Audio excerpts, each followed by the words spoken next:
Nós vamos fechar os nossos olhos mais uma vez, irmãos, e vamos orar ao Senhor nesse momento.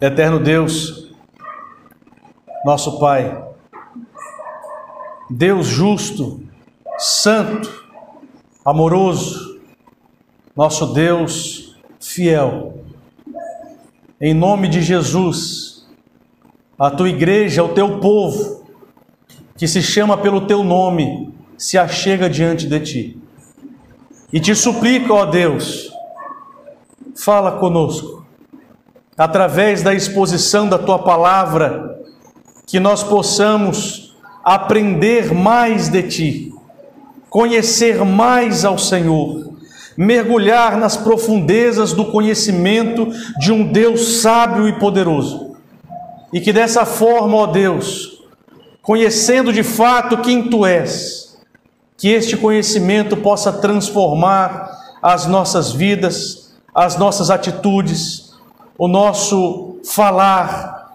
o nosso viver, ó Deus. Nós oramos assim que a tua palavra possa ir ao encontro do nosso coração. Para a glória do teu nome, Senhor, oramos e te pedimos, fala por nós, em nome de Jesus. Amém. Meus irmãos, antes de nós entrarmos no texto em si, nós vamos contextualizar um pouco os irmãos, para que a gente possa entender com maior profundidade o assunto tratado aqui pelo apóstolo Pedro nessa carta. O tema da mensagem dessa noite, da exposição dessa noite, é uma doutrina que está esquecida dos púlpitos das igrejas brasileiras. Porém, essa doutrina ela é fundamental e indispensável para o povo de Deus. O povo de Deus deve conhecer profundamente essa doutrina, esse pilar da fé cristã, que é a doutrina da santificação. Pedro escreve aos irmãos em Cristo, dispersos na região de Ponto, Galácia, Capadócia, Ásia e Bitínia, que hoje é a região da Turquia, na nossa atualidade. Era por volta de 62 a 63 depois de Cristo. E devido à referência que Pedro usa no capítulo 5, verso 13 dessa carta, falando sobre Babilônia, nós concluímos que Pedro estava de fato em Roma, quando ele escreve essa carta. E Roma era a capital do mundo naquela época. Era o coração, era o berço de toda a humanidade naquele momento. Tanto é que toda a Ásia Menor, Ásia Maior, o Norte, o Sul, Leste, Oeste, o próprio Israel estava sobre o jugo e sobre o império do povo romano. Então, antes de Nero se levantar como um grande opositor e perseguidor da igreja em 64 depois de Cristo, Pedro escreve bem próximo dessa perseguição essa carta, contendo essa doutrina fundamental e indispensável. A igreja, irmãos, ela crescia e sempre cresceu e sempre crescerá debaixo de perseguições. E a igreja aqui estava vivendo períodos de grandes trevas, de perseguições, de lutas, de dificuldades. Ser um cristão não era modinha, como hoje no Brasil é. Ser cristão não era para você ser incluso dentro de uma roda de pessoas, não. Ser cristão era você andar de mãos dadas com a morte e estar sendo alvo de homens terríveis e cruéis. Ser cristão não era algo que as pessoas em sã consciência gostariam de professar. Ser cristão era para aqueles que entenderam de fato quem Deus é, aonde o homem estava depois do pecado e a obra de Cristo na cruz do Calvário, a obra salvífica, trazendo o homem para a sua maravilhosa luz e resgatando o homem do pecado. Ser cristão era então ser diferente, separado e distinto das pessoas ao seu redor, mas não somente em relação ao vestir, porque todas as pessoas elas se vestiam de uma forma muito parecida naquela época, isso não era destaque. Mas o verdadeiro cristão, ele se diferenciava pelo seu agir, pela sua atitude, pelo seu falar, pelo seu proceder. E o proceder do cristão era de um patamar extremamente elevado na fé. E esse é o resgate que hoje a igreja de Deus ela precisa buscar. Aqueles irmãos eram honestos, puros de lábios, bondosos, generosos, humildes, confiáveis, amorosos, alegres, homens e mulheres de oração, amantes da palavra de Deus. Ou seja, santos, diante de um Deus santo. Pedro escreve para esses irmãos dessa envergadura, gigantes na fé, que não tiveram suas vidas por preciosas. Esses eram os irmãos que estavam ouvindo essa doutrina do apóstolo Pedro. Antes, esses irmãos negaram a si mesmos, tomaram a sua cruz e seguiram Jesus pelo deserto da vida, mas de cabeça erguida, irmãos, certos de que as leves e momentâneas provações que eles estavam passando não hão de se comparar com a glória de Deus que há de ser revelada a eles e a nós também. Nós passamos por perseguições, nós passamos por lutas, nós passamos por dificuldades, mas assim como esses irmãos eram gigantes da fé, hoje Deus está chamando homens e mulheres para se prostrarem diante dele em oração, amantes da palavra de Deus, para que cresçam na graça e no conhecimento do Senhor Jesus Cristo, para que diante das lutas e provas, com entendimento e cheio de fé ardente nos seus corações, nós possamos seguir o exemplo desses gigantes na fé e não negar ao Senhor diante das tribulações, mas fazer aquilo que Pedro fez quando foi preso e levou chicotadas das autoridades daquela época. Pedro foi preso porque pregava a palavra de Deus, foi acorrentado, foi chicoteado, foi humilhado. E quando Pedro foi solto, Pedro não murmurou, Pedro não reclamou, como a maioria dos cristãos hoje em dia, cheios de mimimi, reclamam diante de qualquer luta e qualquer tribulação. Será que Deus esqueceu de mim? Aqueles homens, aquelas mulheres, eles entendiam o seguinte, irmãos: sofrer assim como Cristo sofreu é um privilégio e uma honra. Por isso, depois de Pedro levar chibatadas, ele saiu saltando, glorificando a Deus na praça de Jerusalém, dizendo: eu fui digno, louvado seja o nome do Senhor, eu fui digno, eu levei chibatadas em nome de Jesus, louvado seja o nome do Senhor. Essa é a profundidade da maturidade cristã que nós precisamos ter, porque essas leves e momentâneas provações, quando nós passamos por elas, firmes na fé, glorificando a Deus e não titubeando nem para a direita nem para a esquerda, o nome do Senhor é glorificado na nossa vida. Lembram-se de Jó, quando Satanás vinha rodeando a terra, e Deus deu testemunho acerca do seu servo. Viste Jó, homem íntegro, honesto, temente a Deus, e as atitudes de Jó glorificavam ao Senhor.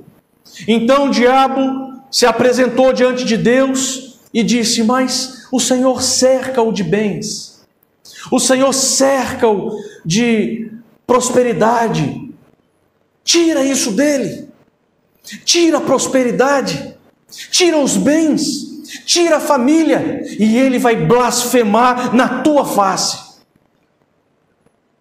Então Deus deu a ordem: toca em tudo, menos na sua vida. Irmãos, todas as lutas que os servos de Deus enfrentam é porque Deus permitiu. Quem está no controle não é o diabo.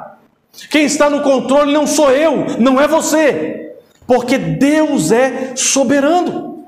Ele é soberano, mais ninguém. Quando as pessoas falam assim, Deus é soberano sobre as estrelas, todo mundo concorda. Deus é soberano sobre o universo. Deus é soberano sobre o dia, sobre a noite, sobre o sol, sobre a lua, sobre o mar. Quando ele diz, o mar só vai até aqui, esse é o limite, e Deus é soberano, todos aceitam. Mas quando fala Deus é soberano sobre a sua vida, as pessoas começam a entrar em discussão. Deus é soberano em todas as coisas, inclusive na minha, na sua e na nossa vida.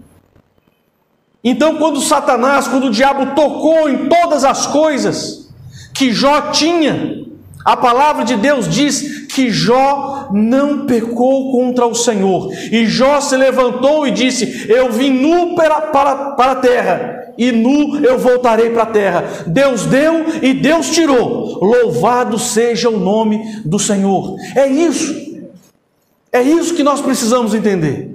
Diante das lutas e das provas, das adversidades da vida, Deus é Deus.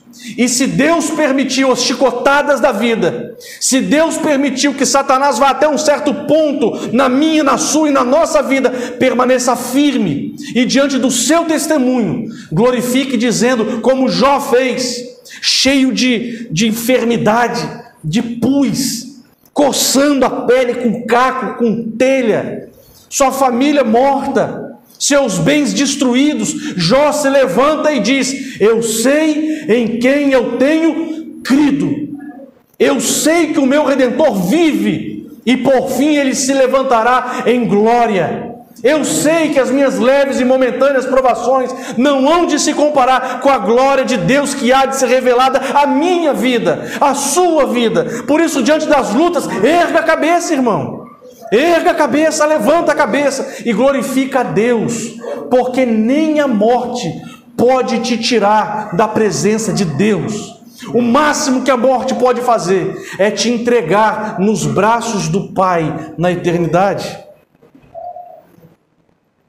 Como esses irmãos conseguiram manter ardendo nos seus corações essa fé gigantesca diante de terríveis provações que eles estavam enfrentando? Leões famintos de Roma não apagaram a fé desses irmãos. O queimar dos seus corpos pendurado no madeiro, iluminando o jardim do imperador Nero, não foi capaz de apagar tamanha fé no coração desses gigantes. O crucificar de seus corpos, Pedro, aquele que escreveu essa carta, foi crucificado, e não como Cristo Jesus. Ele disse, eu não sou digno de ser crucificado da mesma forma que o meu mestre foi, me crucifica de cabeça para baixo, eu não sou digno. Irmãos, a fé que ardia no coração desses homens os levava a não olhar para as circunstâncias. A fé, ela transcendia esse tempo terreno que nós vivemos. A fé não é da terra, a fé é do céu. É isso que nós precisamos entender. Havia um ensino da palavra de Deus, uma doutrina que havia sido entregue a esses irmãos através dos apóstolos. E essa doutrina mantinha o fervor espiritual da igreja de Deus. E esse ensino, essa doutrina, é a doutrina da santificação. Observe a palavra de Deus na carta de Paulo aos Efésios. Vamos abrir a palavra de Deus. Efésios capítulo 1, verso 3 e verso 4.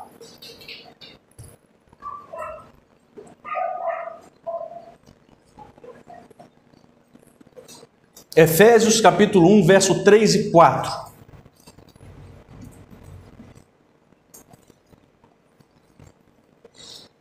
Diz, Bendito seja o Deus e Pai de nosso Senhor Jesus Cristo, que nos abençoou com todas as bênçãos espirituais nas regiões celestiais em Cristo. Antes da fundação do mundo, Deus nos escolheu nele para sermos santos e irrepreensíveis diante dele. Eles sabiam que eles eram salvos por Deus. Eles sabiam que eram salvos não pelos seus méritos, mas sim pela graça de Deus. Eles sabiam que antes da fundação do mundo, Deus havia escolhido a igreja de Deus para ser salva. Mas para qual propósito eles foram salvos? Para qual propósito eu fui salvo? Para qual propósito você foi salvo? Para qual propósito a igreja de Cristo foi salva? Para sermos santos e irrepreensíveis, para sermos santificados, para sermos a imagem e semelhança de Deus na terra, para louvor da sua glória. É preciso entender, irmãos, que Deus possui atributos que são incomunicáveis aos homens. Somente Deus tem. Somente Deus é onipotente. Somente Deus é onipresente. Somente Deus é onisciente. Somente Deus é transcendente. Somente Deus. Deus não comunica isso ao homem. O homem não tem isso. O homem não tem poder. O homem não tem onisciência. O homem não sabe de tudo. O homem não tem onipresença. O homem não está presente em todos os lugares. O homem por si só, ele não vai conseguir transcender essa região terrena para uma região celestial. Mas também existem atributos de Deus que são comunicáveis ao homem. Quando Deus criou o homem, Ele o fez conforme a sua imagem e a sua semelhança. Ou seja, Deus comunicou ao homem os seus santos atributos. Que atributos são esses? Amor, misericórdia, bondade, mansidão, paciência e pureza. São alguns dos atributos de Deus que foram comunicados ao homem. Mas quando o homem pecou no jardim do Éden, quando o homem vira um transgressor da lei de Deus, e o pecado é imputado no coração do homem, todos esses atributos, a imagem e semelhança que o homem tinha, ela passa a ser corrompida, deturpada, manchada pelo pecado. A forma ao qual Deus trabalha no coração do homem, no coração do salvo, para reformar essa imagem e semelhança, para trazer de volta a forma original ao qual Deus criou o homem e a mulher, é através da doutrina da santificação. Quanto mais trabalhado por Deus, mais seremos parecidos com Cristo, mais voltaremos à forma original da imagem e semelhança de Deus. Isso é santificação. E as pessoas confundem santificação, pensando que santificação é tampar o corpo inteiro com tecidos e deixar só o olhinho parecendo. Santificação é jogar a televisão fora. Santificação é jogar o computador fora. Santificação é poder fechar o meu olho, costurar o olho para eu não enxergar mais nada. Isso não é santificação. Santificação não faz parte do esforço humano. Não sou eu tentando, pela minha força e pelos meus méritos, pela minha inteligência e pela minha capacidade, ser parecido com Cristo. É o Espírito Santo de Deus trabalhando em homens e mulheres que foram salvos, para que nós possamos sim voltar a ser a imagem e semelhança de Deus através da pessoa de Cristo Jesus. Ser igual a Cristo é ser santificado. E esse é o processo de santificação do homem aqui na terra. A salvação, ela tira o pecado do homem. E a santificação, ela tira o poder do pecado. A salvação tira do homem o mundo, e a santificação tira o mundo do homem. Eu vou repetir. A salvação tira a culpa do pecado, E a santificação tira o poder do pecado na nossa vida. A salvação nos tira do mundo. E a santificação, ela tira o mundo de dentro de nós. Ser santo não é tampar todo o corpo com um tecido. Ser santo é ser a imagem de Cristo Jesus, é obedecer os preceitos de Deus e não de uma denominação. É eliminar a corrupção e a mancha do pecado que está sobre o homem, sobre a mulher por causa da transgressão de Adão. É mortificar os frutos da carne. Na carta de Paulo aos Gálatas, capítulo 5, verso 19 a 21, nos diz assim: ora, as obras da carne são conhecidas e são imoralidade sexual, impureza, libertinagem, idolatria, feitiçarias, inimizades, rixas, ciúmes, iras, discórdias, divisões, facções, invejas, bebedeiras, orgias e coisas semelhantes a essas. Declaro a vocês, como antes já os preveni, que os que praticam tais coisas não herdarão o reino de Deus. Hebreus 12, 14, procurem viver em paz com todos e busquem a santificação sem a qual ninguém verá a Deus. A doutrina da santificação, irmãos, é extremamente fundamental para a fé cristã. É primordial para a fé cristã. Não pode ser negligenciada de forma nenhuma dos púlpitos de uma igreja que se diz verdadeiramente bíblica. Mas isso não dá ibope, irmão. Eu não quero saber de ibope. Eu quero saber de pregar a verdade de Deus. A minha fidelidade não é com quantidade. A fidelidade do ministro de Deus é com a palavra de Deus. Aquilo que a palavra de Deus diz, pregaremos nós e ponto final. Somos fiéis às Escrituras, e sendo fiéis à Escritura, sendo fiel à Escritura, servindo ao Senhor, partindo o pão e na comunhão dos irmãos e perseverando na doutrina dos apóstolos, o Senhor, Ele há de acrescentar aqueles que hão de ser salvos. Mas a nossa fidelidade é com a palavra de Deus, e a doutrina da santificação é um pilar indispensável do projeto redentor de Deus para a sua igreja. Santificação é mortificar o fruto da carne, para que cresça o fruto do Espírito. Qual é o fruto do Espírito? Gálatas capítulo 5, verso 22 a 24. Mas o fruto do Espírito é amor, alegria, paz, longanimidade, benignidade, bondade, fidelidade, mansidão, domínio próprio. Isso precisa crescer para que o fruto da carne venha a ser mortificado. Como que eu faço então, irmãos, para poder crescer com o fruto do Espírito e mortificar o fruto da carne? Salvação e santificação não podem se separar jamais. Não podem se divorciar da vida de um cristão autêntico. Somos salvos para sermos santos e irrepreensíveis. Somos santos e irrepreensíveis porque fomos salvos. Por que você busca santificação? Por que você busca ser santo e irrepreensível? Porque você foi salvo. Não é o oposto. Inverter esse papel é ser salvo pelas obras. Eu faço e eu espero de Deus a salvação pelos meus méritos. E cristianismo é exatamente o oposto disso. Vocês sabiam que a única religião na face da terra que prega isso é o cristianismo? Se você chegar para um muçulmano e disser a ele assim: por que você é salvo?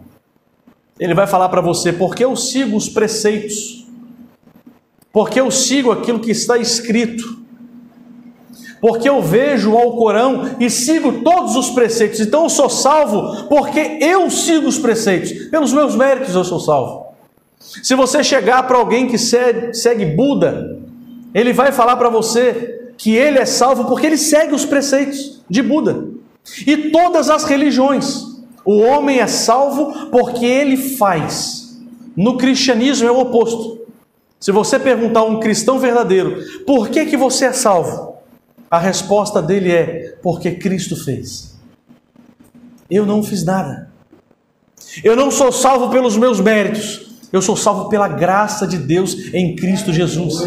Ele me escolheu, Ele me elegeu. Salvação é monergismo e não sinergismo. É Deus que salva, é Deus que elege, é Deus que toca, é Deus que transforma. Somos salvos, irmãos, porque Deus se revelou através de Cristo Jesus ao homem. E porque somos salvos, nós serviremos ao Senhor com boas obras. Serviremos ao Senhor buscando a santificação.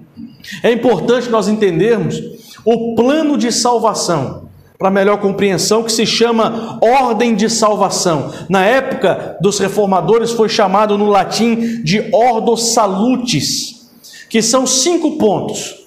Primeiro ponto, eleição, foi aquilo que nós falamos. É Deus que faz. É Deus que salva, é Deus que elege, é Deus que toca. Por quê, irmão? Porque o homem está morto nos seus pecados, nas suas transgressões. Homem fala, irmãos. Homem fala, né? Morto fala. Morto respira. Morto olha. Morto levanta a mão. Morto aceita Jesus como seu Salvador. Não. O morto está morto. Então vem a segunda doutrina, que é a regeneração. Primeiro Deus escolhe, depois Deus regenera o homem. É o chamado eficaz, aquele que estava morto nos seus pecados. Através da exposição da palavra de Deus, a fé é imputada no seu coração e o morto passa a ser regenerado e vivo. Então ele ressuscita e ele enxerga: eu quero Deus. Eu preciso de Deus, eu aceito o Senhor como meu Salvador. Mas por que ele aceitou? Porque primeiro a fé foi imputada no seu coração. Então o segundo ponto é a regeneração. Terceiro ponto da ordem da salvação é a justificação, ou seja, a culpa do pecado é retirada. Justificação é um termo jurídico. Quando alguém que é corrupto, alguém que transgrediu a lei está diante de um juiz e ele é culpado de todos os seus pecados, a culpa que estava sobre ele é retirada e ele passa a ser justificado diante do juiz. E foi exatamente isso que Cristo fez comigo e com você. Cristo, ele tirou todos os pecados da minha vida. Cristo tirou todos os pecados da sua vida. Cristo tirou todos os pecados da sua igreja, dos eleitos de Deus, dos salvos de Deus, dos redimidos de Deus. E você agora é santo diante do justo juiz. Não tem mais culpa de pecado sobre a sua vida. Toda a culpa foi tirada e a partir de então você é inocente. Mas o juízo teve que ser derramado sobre alguém, porque o juiz é justo.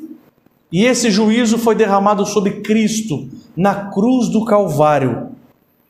Esse é o terceiro ponto, justificação. O quarto ponto é a doutrina que nós estamos expondo aqui nessa noite. É a santificação. O poder do pecado agora já não mais te domina. Antigamente, quando vocês estavam presos no pecado, como Pedro está dizendo, vocês caminhavam por caminhos tortuosos. Vocês não conseguiam olhar para o pecado e dizer: não, eu não vou pecar. Não, eu domino o pecado. E a partir de agora eu vou me santificar na presença de Deus. Vocês estavam presos no pecado. Os grilhões do inferno estavam presos em vocês. Mas através da santificação, Cristo com uma espada, ele rompe o grilhão do pecado, o grilhão das trevas, o grilhão do inferno, e você agora está livre do poder das trevas, do poder do pecado. E hoje, servos de Deus, vocês podem olhar para o pecado e desviar o olhar e dizer: não, eu quero Cristo.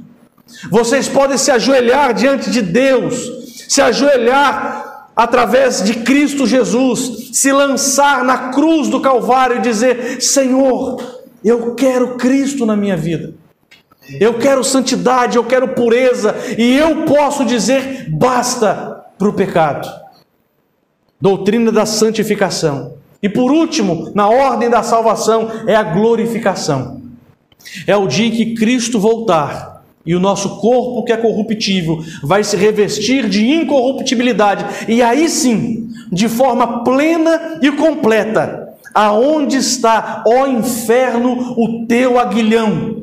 Tragada foi a morte na vitória de Cristo Jesus, e estaremos totalmente libertos do pecado, e não vai ter mais pecado sobre a minha e sobre a sua vida. Por isso não vai haver mais pranto, mais dor, mais ranger de dente, mais enfermidade, mais lutas, mais dificuldades, mais tentações. Tudo acabou e tudo se fez novo, e estaremos na presença de Deus Pai, com o corpo glorificado, assim como Cristo foi o primeiro a ressurgir dos mortos, a ressuscitar, para nunca mais morrer. Nós também teremos o mesmo corpo, a semelhança de Cristo Jesus, um corpo glorificado, um corpo liberto de todo o pecado. A salvação, então, irmãos, ela não promete carro. A santificação, ela não promete casa. Ela não promete sucesso financeiro, ela não promete prosperidade material, ela não promete cura de enfermidade. A santificação promete galardão no céu, vitória contra o pecado e eternidade. Para melhor entendermos essa compreensão acerca da doutrina, imaginem um homem totalmente mergulhado na lama, e uma areia movediça, e uma lama movediça, e o homem está ali praticamente morto. Então alguém lança uma corda, aquele homem pega na corda, e alguém do outro lado puxa e tira aquele homem de lá. Salvação. Ele foi salvo. Ele estava ali aguardando a morte. Aquela corda que é lançada e aquele homem puxando, foi o que Cristo fez comigo e fez com você. Nos tirou do reino das trevas. Mas depois, quando o homem sai da lama, ele continua sujo. Então alguém joga um jato de água naquele homem, corta os seus cabelos, adorna aquele homem, veste aquele homem com vestes limpas, e a partir de então aquele homem está limpo. Santificação. Salvação é tirar do lamaçal. Santificação é tirar o lamaçal do homem. E como que eu posso me santificar? Primeira carta de Paulo a Timóteo, capítulo 4, verso 5, diz assim: porque é santificado pela palavra de Deus e pela oração. Efésios capítulo 5, verso 26, para que a santificasse, tendo-a purificado por meio da lavagem da água pela palavra. Pela palavra. A única forma de ser santificado é conhecendo a Deus, é conhecendo a palavra de Deus. Como posso eu fazer aquilo que é certo, não voltar para o lamaçal, não continuar sujo, se eu não conheço a pureza de Deus? Deus é santo, sede santo, como Ele é santo. Foi isso que Pedro disse. Conheçam a palavra de Deus, mergulhem nas Escrituras, se debrucem sobre a palavra de Deus, sejam amantes das Escrituras, leiam, orem, busquem ao Senhor de todo o coração, e o Espírito Santo aperfeiçoará em vocês a imagem e semelhança de Cristo Jesus em santificação, lapidando a vida de vocês. Marcos capítulo 6, verso 19 e 20 diz assim: não acumulem tesouros sobre a terra, onde a traça e a ferrugem corroem, e aonde o ladrão escava e rouba, mas ajuntem tesouros no céu, onde a traça e a ferrugem não corroem, onde os ladrões não podem escavar e não podem roubar. Meus irmãos, o que Pedro está dizendo, o que Cristo está dizendo é: vocês precisam entender que os tesouros dessa terra não se comparam com o tesouro que nos aguarda na glória de Deus. Cavem, Se esforcem, dobra os joelhos, estuda, leia. Mas a carne é fraca, irmão, vem sono, meu olho pesa, toma um café, lava o rosto, joga água na cara e volta às Escrituras. Estuda e ora, acorda, lê. Faz uma rotina, programa a sua vida e estuda a palavra de Deus, com dedicação, com amor, com empenho. E a santificação será genuína, poderosa e eficaz na sua vida. Quanto mais de Deus você tiver, mais forças para vencer o mundo você vai ter. Eu não consigo vencer o pecado nesse ponto, irmão. Você falou que eu posso olhar para o pecado e dizer não. Por que eu não venço? Santificação. Você ainda não está nesse patamar elevado da santificação. A fé ainda não é grande. Você ainda não é um gigante da fé. Mas você pode ser. Porque você não é diferente dos irmãos do passado. A palavra de Deus diz que Elias, homem extraordinário, foi um homem igual a eu e você, sujeito às mesmas paixões e tentações. Mas Elias foi levado por Deus em um redemoinho de fogo. Ele não é melhor do que você. Ele não é mais especial do que você. Você pode andar com Deus, meu irmão. Você pode andar com Deus, minha irmã. E se você andar com Deus, se você for próxima de Deus em santidade, se você for próxima e cheia de Deus na sua vida, você não vai viver essas bobagens e tolices desses evangelhos falsos que estão sendo pregados nos púlpitos das igrejas brasileiras, mas você vai viver o evangelho genuíno. E o evangelho genuíno não é loucura para nós. O evangelho genuíno é poder de Deus.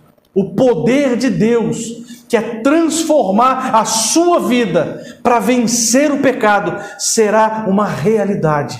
E você vai se tornar, isso é o que a palavra diz, mais do que vencedor em Cristo Jesus, porque você vai vencer através da santificação, através do Espírito Santo, o poder do pecado na sua, na minha e na nossa vida. Santificação, irmãos. Santificação. Essa é uma doutrina fundamental da Igreja de Deus, da Igreja de Cristo aqui na terra.